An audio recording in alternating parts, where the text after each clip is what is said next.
Dans le dernier épisode, on a vu toutes les difficultés qui découlent de l'idée selon laquelle l'existence se dit d'une manière analogique. Et on a vu qu'en conséquence, Duns Scott a privilégié la thèse de l'univocité du concept d'existence. Toutefois, on s'était principalement attardé sur les attaques que Duns Scott avait émises à l'encontre de l'analogie. Dans cet épisode, on va voir les arguments utilisés par Duns Scott pour contrer les attaques que ses contemporains ont développées contre sa doctrine de l'univocité de l'être.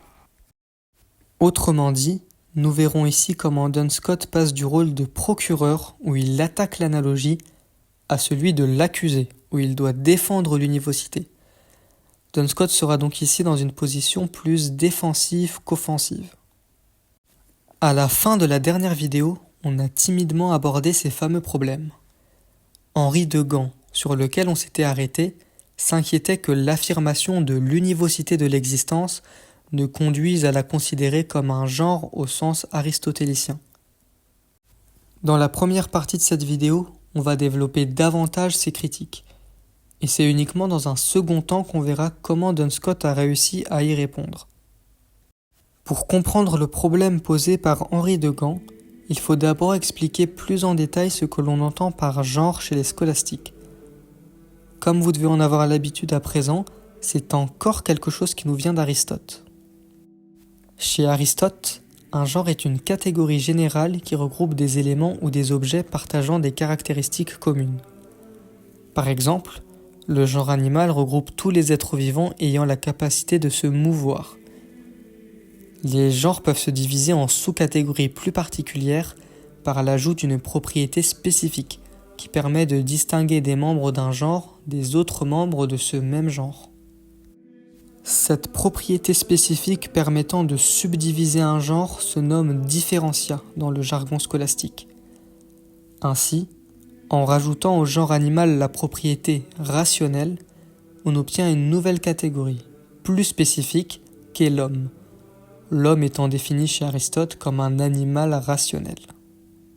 Puisque l'homme n'est pas divisible en sous-catégories, on dit parfois qu'il s'agit d'une espèce et pas d'un nouveau sous-genre.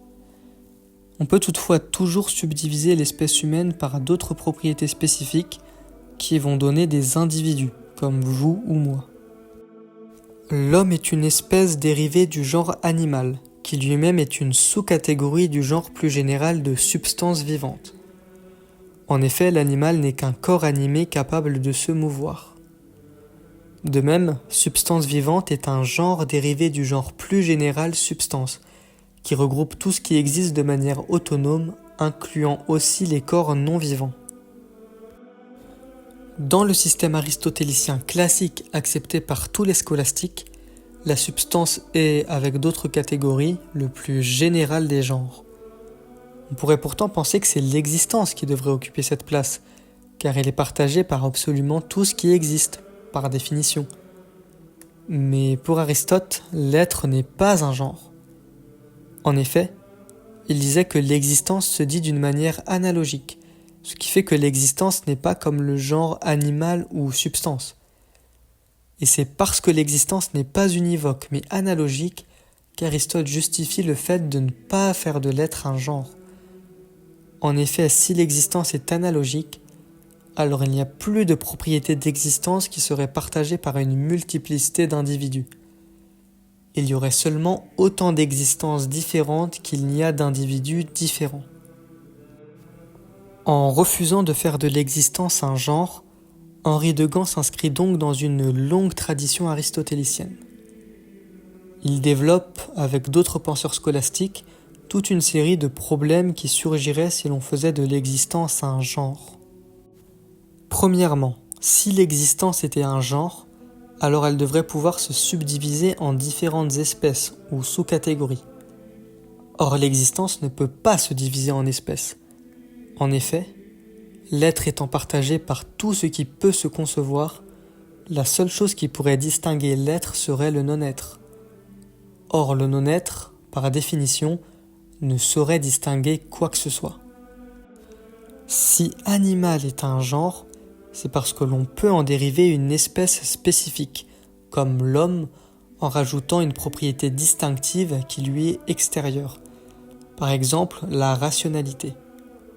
Mais comme rien n'est extérieur à l'existence, celle-ci ne peut se différencier. Pour s'en rendre compte, imaginons que l'être soit effectivement un genre sous lequel tombe tout ce qui existe. Dans ce cas, l'être devrait se différencier par une propriété spécifique qui serait déjà contenue en lui. Par exemple, on aurait le genre être qui pourrait se subdiviser via le différentiat substantiel, lequel est déjà contenu dans le genre être.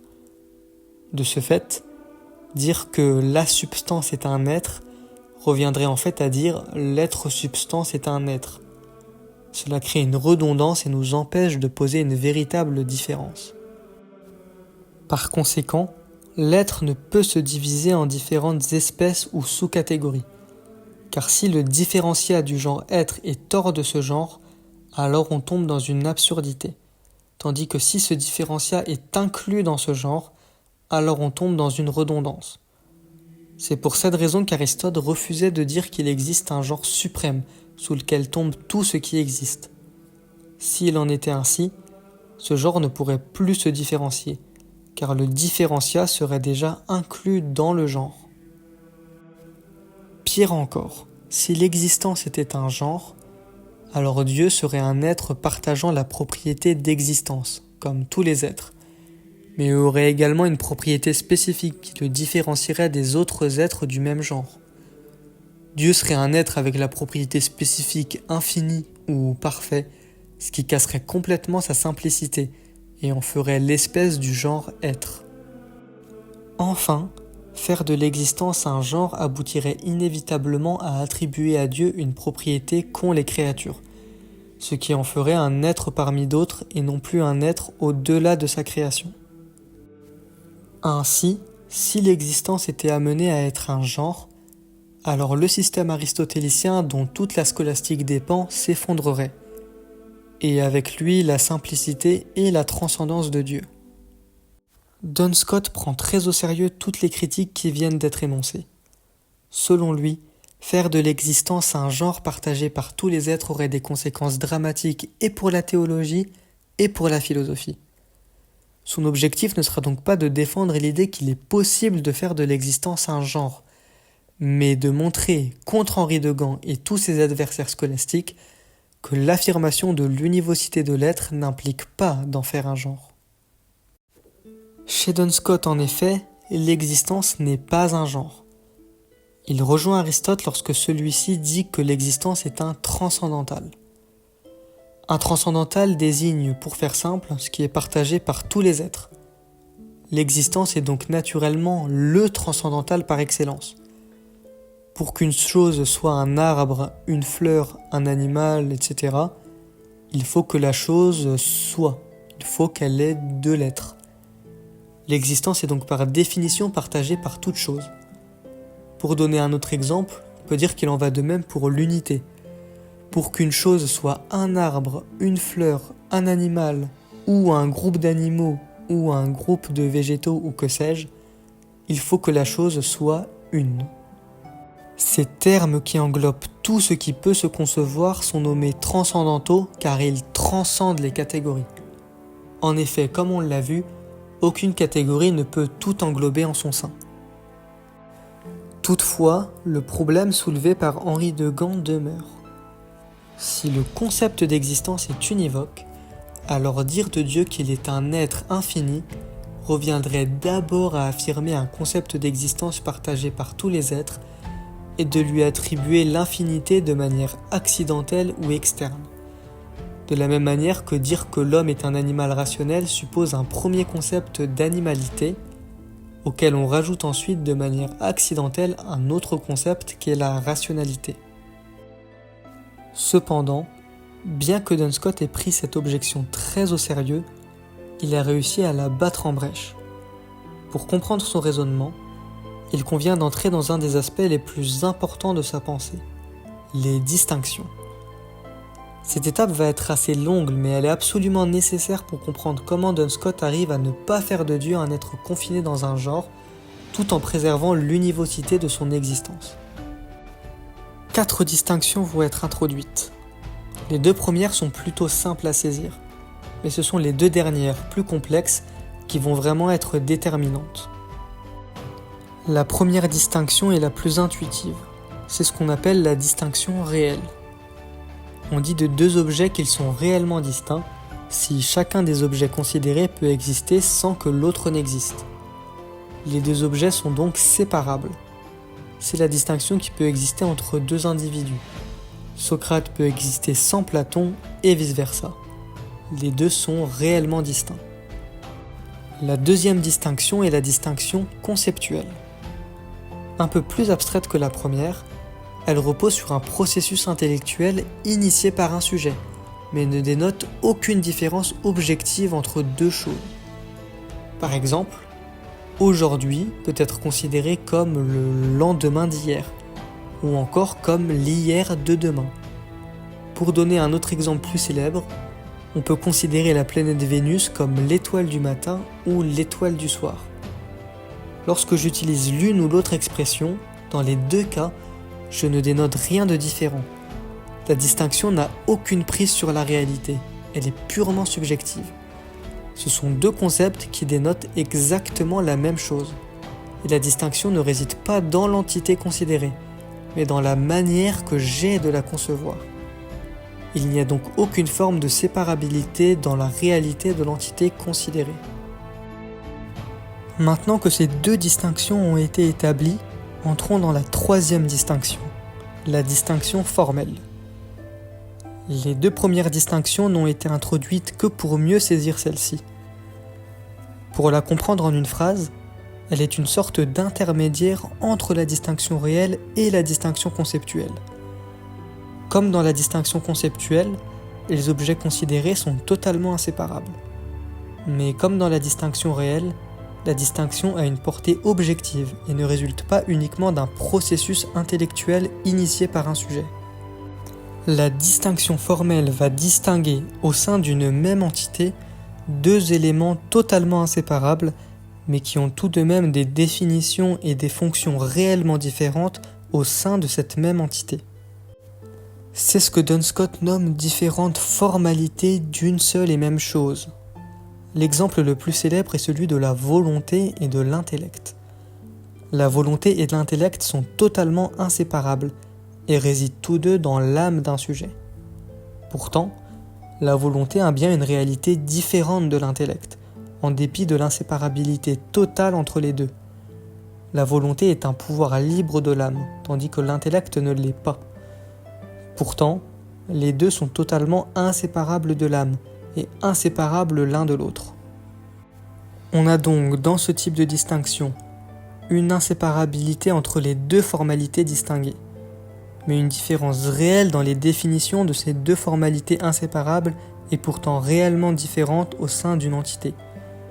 Enfin, dans cette distinction, chacune des définitions des formalités considérées, comme l'intellect et la volonté, se conçoivent mutuellement l'une sans l'autre, sans que la définition de l'une n'empiète sur celle de l'autre. Rien de ce qui définit l'intellect n'est constitutif de ce qui définit la volonté. Ce dernier point est important pour comprendre la dernière distinction, la distinction modale. Cette distinction est encore plus fine, encore moins réelle que la distinction formelle. L'idée générale derrière cette distinction est que certaines choses sont modifiées par des degrés d'intensité inhérents à ces mêmes choses. On peut prendre l'exemple d'une lumière. Toute lumière émet une certaine luminosité. La luminosité émise par la lumière est totalement inséparable de la lumière, et la lumière réellement inséparable de la luminosité qu'elle émet. Mais la lumière peut émettre une luminosité d'une intensité plus ou moins forte. Le mode de la lumière est le degré d'intensité qu'elle émet. On peut donc poser une distinction modale entre la lumière et le degré d'intensité émis par celle-ci. Pour autant, contrairement à la distinction formelle, le mode ne peut pas se concevoir ou se définir sans faire appel à la chose qu'elle modifie. Que serait en effet la luminosité indépendamment de la lumière ? Le philosophe Peter King explique la distinction modale de la manière suivante.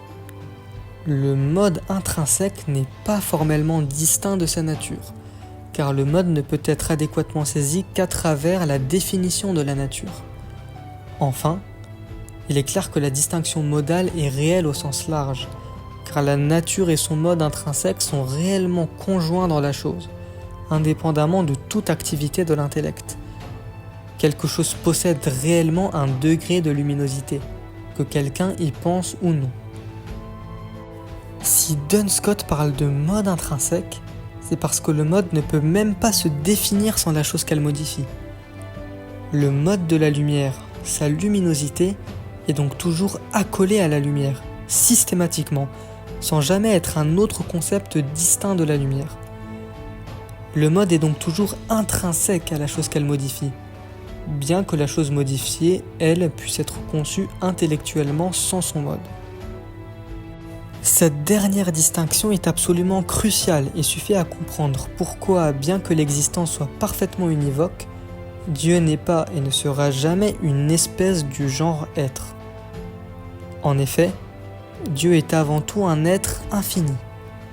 Mais l'infinité chez Duns Scott n'est jamais qu'un mode d'être. Autrement dit, l'infinité de l'être de Dieu est totalement accolée à son être, et son infinité ne fait que dénoter un degré d'intensité d'existence. A contrario, la distinction entre un genre et la différence spécifique qui débouche sur une espèce n'est pas une distinction de mode. La distinction entre l'animalité de Socrate et sa rationalité qui font de lui un homme est une distinction formelle. L'animalité de Socrate et sa rationalité sont totalement inséparables au sein de ce même sujet, mais expriment deux formalités distinctes de Socrate. Sa rationalité peut se saisir, se concevoir sans faire appel au concept d'animalité. Sa rationalité n'est donc pas intrinsèque à son animalité. Par conséquent, la rationalité est bien un différenciat de son animalité, d'où l'engendrement de l'espèce homme. Dans le cas de Dieu, les choses sont totalement différentes, car les distinctions entre son être et son infinité n'est pas formelle mais modale, et donc parfaitement intrinsèque à son être, jusque dans son concept. Par conséquent, dire de Dieu qu'il est un être infini ne revient pas à faire du concept infini un différenciat de l'être, comme c'est le cas pour la rationalité de l'animal. Plutôt, l'infinité est un mode intrinsèque de son être, et c'est en cela qu'il est un être infini. De ce fait, Dieu en tant qu'être infini n'est pas une espèce du genre être, car le concept d'infini n'est pas externe à l'être de Dieu, là où le concept de rationalité est externe à l'animalité de l'homme. Pour résumer, tous les êtres, en tant qu'ils sont des êtres, possèdent un certain mode d'existence. Ce mode est soit fini dans le cas des créatures, soit infini dans le cas de Dieu. Et de la même manière qu'il est impossible qu'une lumière existe sans émettre une certaine luminosité, ou même qu'une couleur, mettons la couleur rouge, existe sans être un rouge plus ou moins foncé, il est impossible pour un être d'exister sans son mode d'existence qui lui est accolé. Chaque être existe donc différemment, car le degré d'intensité d'existence varie en fonction de l'être dont on parle. Mais attendez une minute, tout être existe différemment, avec pour chaque être un degré d'existence qui lui est parfaitement intrinsèque, inséparable. Duns Scott, en défendant cette thèse, ne vient-il pas totalement de renier son idée de l'univocité de l'existence qu'il était censé défendre depuis le début ? Il semble en effet qu'il soit dans une contradiction totale. Tout son projet était justement de dire que l'être se dit de la même manière, quel que soit le sujet auquel on le prédique. Alors pourquoi finir par dire que tous les êtres existent différemment ? En fait, il n'y a aucune contradiction ici. Mais pour s'en rendre compte, il faut bien comprendre ce que Duns Scott défend. Et pour cela, on va encore devoir distinguer deux choses. Lorsque Duns Scott parle d'univocité de l'existence, il ne se place pas sur un plan métaphysique, c'est-à-dire qu'il ne parle pas de la réalité. L'univocité qu'il défend est une univocité du concept d'existence. C'est sur un plan logique que Duns Scott se place lorsqu'il parle d'univocité de l'existence. Autrement dit, l'être en tant que concept est exactement le même quel que soit le sujet auquel on le prédique. Mais les êtres dans la réalité existent bien différemment. Duns Scott accepte même une forme d'analogie par attribution lorsqu'il se place sur un plan métaphysique. C'est ce qu'il explique dans le passage suivant de son De Anima. Tous les êtres ont une attribution au premier être, qui est Dieu.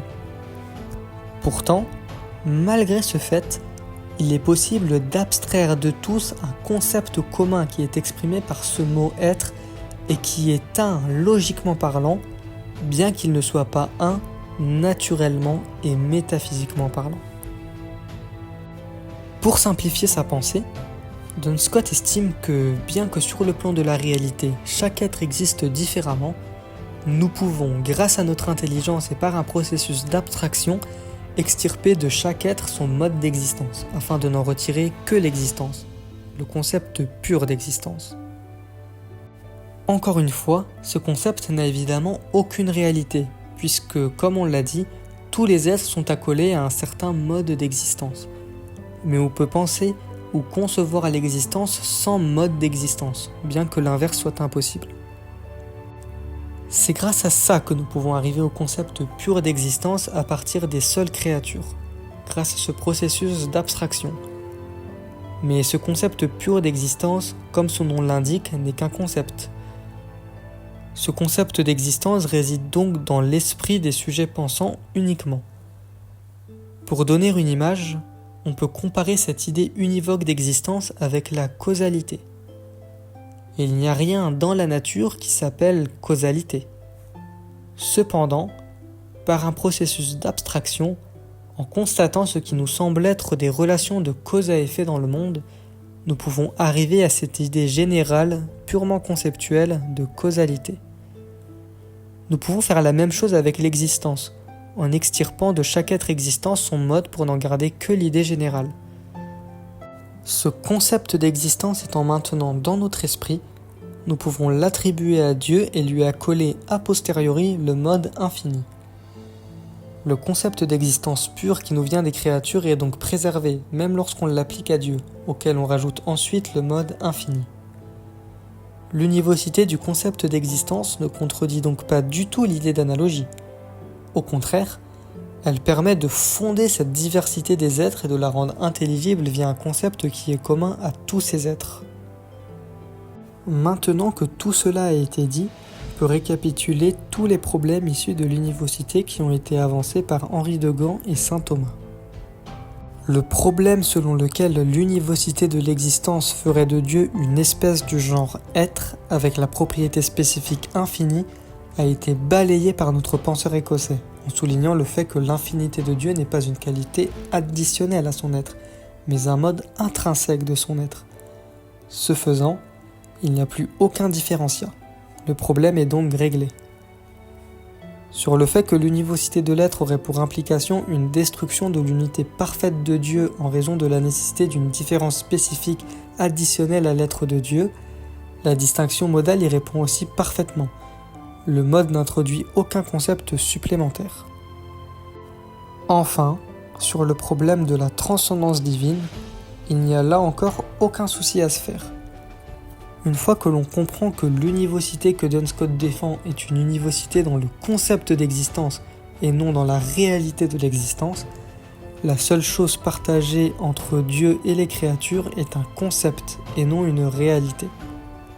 L'existence est donc bien univoque, partagée par Dieu et les créatures, et la transcendance de Dieu est bien préservée, en ceci que la ressemblance avec les créatures est mentale et non pas réelle. Je vous avais dit qu'il était subtil. Pour conclure cette série, ce qu'on peut dire, c'est que l'univocité défendue par Duns Scott a permis de sauver la théologie des problèmes posés par l'analogie. Grâce à son concept univoque d'existence, les connaissances et raisonnements utilisés pour arriver à des conclusions sur Dieu sont possibles. Et grâce à toutes les distinctions qu'il a établies, la théologie a également été sauvée des potentiels soucis que l'idée d'univocité de l'être aurait pu susciter. La philosophie elle-même a été préservée par la même occasion, car le modèle aristotélicien a été conservé, étant donné que l'être n'est pas devenu un genre, comme le craignaient tant les philosophes aristotéliciens. Voilà, c'est la fin de cette série de vidéos. Comme mentionné dès l'introduction de la première vidéo, mon objectif à travers cette série était de réhabiliter la tradition scolastique en mettant en lumière la profondeur du débat autour de l'univocité de l'existence et son lien avec la transcendance divine. Comme on a pu le constater avec tous les arguments utilisés de part et d'autre, le Moyen-Âge n'était pas une période de stagnation intellectuelle, comme un certain cliché le laisse entendre, mais une ère d'une richesse philosophique remarquable, où les esprits comme Duns Scotus, mais également bien d'autres scolastiques, excellaient dans l'art de la distinction et de l'argumentation rigoureuse. On est bien loin de Raphaël Enthoven qui fait l'éloge de l'alcool. Parce que l'alcool est un excellent ami de l'exercice de philosophie. C'est vrai. Mais oui, pour une raison très bête d'ailleurs, c'est qu'on n'a jamais vu, c'est un paradoxe de Clément Rosset, on n'a jamais vu un homme ivre qui ignore qu'il est ivre. Non, moi je crois qu'il faut que vous arrêtiez d'essayer de dire des trucs. J'aimerais aussi terminer mon propos en soulignant le fait que cette querelle autour de l'univocité de l'existence a une portée bien plus large que ce qu'on a évoqué ici. En effet, ce problème de l'univocité va au-delà du seul contexte de la théologie médiévale latine et a des racines très profondes. L'univocité de l'être avait déjà été défendue d'une certaine manière dès l'Antiquité par Parménide, qui en a d'ailleurs tiré un argument à faveur du monisme. Argument auquel Aristote a répondu en disant que l'existence n'est pas univoque. Pour revenir au Moyen-Âge, ce problème de l'univocité a été pris en main par des théologiens qui sortent totalement du cadre du monde latin. Il y a eu chez les théologiens musulmans de grands défenseurs de l'univocité de l'être, le plus remarquable étant sans doute Fakhraddin ar-Razi, philosophe et théologien sunnite qui a défendu cette idée dans plusieurs de ses ouvrages. Et de la même manière, il y a eu, toujours dans le monde musulman, des défenseur de l'analogie. On peut citer à cet égard Nasir al-Din al-Tusi, lui aussi philosophe et théologien, mais chiite cette fois-ci, qui s'est évertué à réfuter tous les arguments de Razi en faveur de l'univocité. Le problème a persisté chez les penseurs modernes et contemporains, comme chez Heidegger, qui consacre à cette question une importance assez extraordinaire. Tout ça pour dire que la scolastique a abordé des problèmes qui ne sont pas cantonnés à cette seule tradition. La scolastique n'est donc pas une bulle à part du reste de la philosophie, et les penseurs de cette tradition n'ont pas traité de problèmes purement théologiques. Bien au contraire, les réflexions de ces auteurs ont eu une influence immense sur les traditions postérieures, et leur étude est nécessaire pour comprendre l'histoire de la philosophie en général. Merci d'avoir suivi cette série de vidéos, j'espère que vous avez passé un bon moment. C'était la première de la chaîne, mais c'est que le début. Je prépare déjà d'autres contenus sur des sujets assez similaires. Cette chaîne est là avant tout pour explorer l'histoire des idées. Alors si c'est un univers qui vous parle, pensez à vous abonner pour ne rien manquer. Et si vous voulez plus d'échanges et d'actualités, vous pouvez aussi me suivre sur Twitter. Le lien est en description. À très bientôt.